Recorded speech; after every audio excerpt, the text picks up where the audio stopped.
বিজ্ঞানী গো মহান গুরু নবীজি ইজ্ঞানজ্ঞা মহান মানুষ তো গাই হইবেনি, ইজ্ঞানজ্ঞা ভালো মানুষ তো গাই হইবেনি।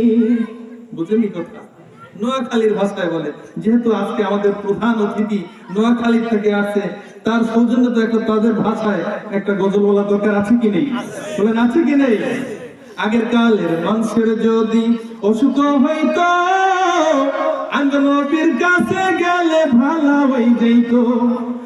নবীর সূরা দেখলে রোগ যাইত দিশাইনি, ইজ্ঞানজ্ঞা ভালো মানুষ তো গাই হইবেনি, ইজ্ঞানজ্ঞা মহান মানুষ তো গাই হইবেনি।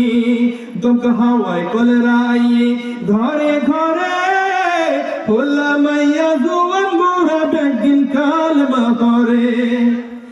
নবীর কালেমা হলে রোগ যাইত দিশাইনি, ইজ্ঞানজ্ঞা মহান মানুষ তো গাই হইবেনি, ইজ্ঞানজ্ঞা ভালো মানুষ তো গাই হইবেনি।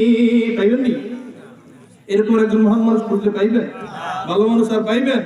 পাইবেন না। আবু বকর সিদ্দিক করে হাতে কামড়াইছে, নবীর থুতু লাগাই ভালো হয়ে গেছে, ঠিক না?